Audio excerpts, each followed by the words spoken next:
बिहार के उस बच्चे की कहानी जिसके बारे में लोग ये तक कह रहे हैं कि उसके अंदर दैवी शक्ति है, वो भगवान का एक अवतार है। एक छोटा बच्चा और एक जहरीला कोबरा, इन दोनों के बीच में उस पल ऐसा क्या हुआ जिसने पूरे गांव, बिहार और भारतवर्ष को हिला के रख दिया। डॉक्टर भी सन है, वो बच्चे के परिवार वाले, गांव वाले, यहाँ तक कि विदेशी साइंटिस्ट भी इस बात को समझ नहीं पा रहे हैं कि आखिर ऐसा क्या हुआ, क्या है वो पूरी घटना।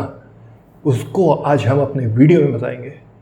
नमस्कार, सबसे पहले आपका स्वागत है आपके favourite YouTube channel Anvesh TV पर। दोस्तों, बिहार एक कल्चरली वेरी रिच स्टेट, जहाँ पे अलग अलग भांति के लोग रहते हैं, अलग अलग जात के लोग रहते हैं, अलग अलग कास्ट के लोग रहते हैं।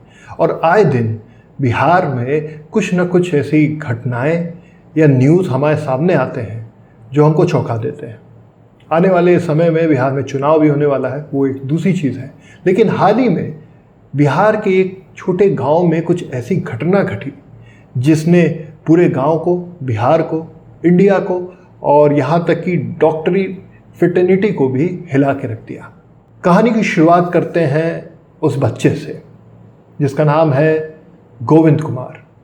1 साल का वो बच्चा बिहार के एक छोटे से गांव में रहता है। माँ बाप घर पे रहते हैं, पिताजी एक छोटी मोटी नौकरी करते हैं, माँ अपने बच्चे का ख्याल रखती हैं। अमूमन जो छोटा बच्चा होता है उसका ख्याल ज़्यादा रखा जाता है क्योंकि वो उस काबिल नहीं होता है कि अपने बारे में चीज़ें सोच सके। गोविंद कुमार घर का लाडला बेटा है। पिछले दिनों गोविंद के साथ कुछ ऐसा होता है कि उसके परिवार में चीज़ें उलट पुलट हो जाती हैं।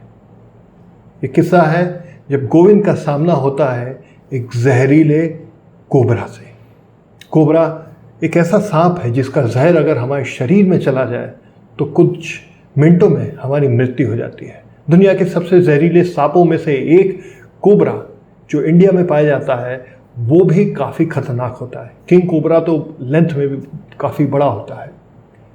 हुआ यूँ कि गोविंद कुमार खेल रहा था। खेलते खेलते उसके खिलौने के पास उसे एक रस्सी दिखती है। वो रस्सी उठाता है और उसको अपने दांत के बीच में फंसा देता है। जब रस्सी हिलने लगती है तो गोविंद को समझ में नहीं आता क्या होता है। वो उस रस्सी को और तेज़ी से दबाता है। दोस्तों, ये रस्सी नहीं थी, ये था वो कोबरा सांप। अमूमन हम देखते हैं कि जब कोई जवान व्यक्ति किसी सांप या ऐसे रेप्टाइल को देखता है तो वो सचेत हो जाता है, सतर्क हो जाता है और उन चीज़ों को दूर करके वहाँ से भाग जाता है। लेकिन बच्चों को भय का स्वरूप नहीं पता होता है, वो भय के बारे में जानते ही नहीं। उनको लगा कि ये एक नॉर्मल रस्सी है। गोविंद कुमार ने उस सांप को उठाया, अपने दांतों के बीच में रखा और उसे तब तक काटता रहा जब तक उसकी मृत्यु नहीं हो गई।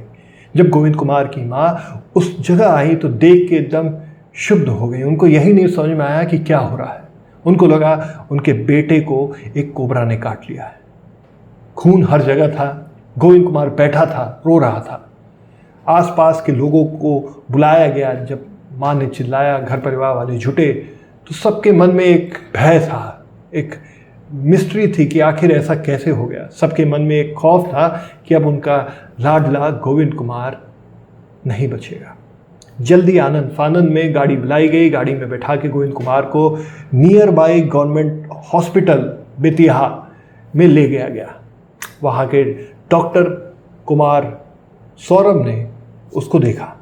चेहरे के पास खून लगा था, मुंह में स्वेलिंग थी और एक अजीब सी सन्नाटा पसरा हुआ था। गोविंद की आंखें थोड़ी चढ़ी हुई थी। लोगों को समझ नहीं आया था क्या हुआ। माँ बाप का बुरा बुरा हाल था। रो रो के उनको ये नहीं समझ में आया था कि उनके बच्चे के साथ ही ऐसा क्यों हुआ। जब डॉक्टर ने देखा तो पाया कि गोविंद को सांप ने नहीं काटा है, बल्कि गोविंद ने सांप को काटा है। उसके पास के चेहरे पे जो सूजन थी, वो खून था, वो सांप को काटने की वजह से हुआ था। गोविंद को एनालाइज किया गया, बेसिक सुविधाएं दी गई, उसके घाव को साफ किया गया और कुछ समय के बाद गोविंद, जो कि बेहोशी की हालत में था, उसको होश आ जाता है। अब सब इस बात से खुश थे कि गोविंद बच गया, लेकिन सबके मन में एक सवाल था कि गोविंद आखिर बचा कैसे। और इसका जवाब मैं आपको देता हूँ। जब वहाँ के लोगों ने डॉक्टर कुमार सौरभ से बात की तो डॉक्टर कुमार सौरभ ने एक ऐसे तथ्य के बारे में बताया जिसके बारे में शायद ही हमें पता है। अमूमन हम ये सोचते हैं कि अगर सांप काट ले या उसका जहर हमारे मुंह में हो तो वो हमारे लिए हानिकारक है। अधिकतर केसेस में ये होता है, लेकिन गोविंद के केस में ऐसा इसलिए नहीं हुआ क्योंकि जो सांप का जहर होता है जब आपकी वो रक्त कोशिकाओं में जाता है, यानी आपके ब्लड स्ट्रीम में जाता है, तब वो घातक है। तब वो आपको चंद क्षणों में मृत्यु के द्वार पर पहुंचा सकता है। लेकिन गोविंद ने जब सांप को काटा तो उसका जहर नहीं था, क्योंकि गोविंद ने सांप को काटा था, जहर का मुंह में नहीं गया और ना ही कहीं मुंह पे कटा था या अल्सर था पेट में। तो जो जहर का जो विशाल और विकराल रूप होता है, एक खतरनाक रूप होता है, वो सबके सामने नहीं आया।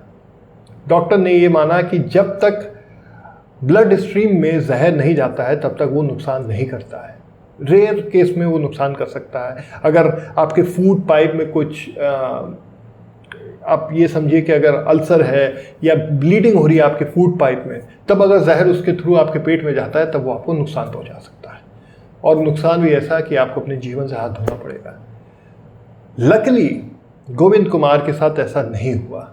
एक तो जहर उसके पेट में नहीं जा पाया, दूसरी बात उसको सही समय पर अस्पताल ले जाके ट्रीटमेंट मिल गया। इसलिए वो 1 साल का बच्चा आज हम सब के बीच में है। लोगों ने कहा कि ये दैवी शक्ति है, भगवान का अवतार है, लेकिन वो कहते हैं ना कि जब वक्त होगा तभी आपको जाना होगा, और जिस पे भगवान का आशीर्वाद है उसको कोई इतनी जल्दी उठा नहीं सकता।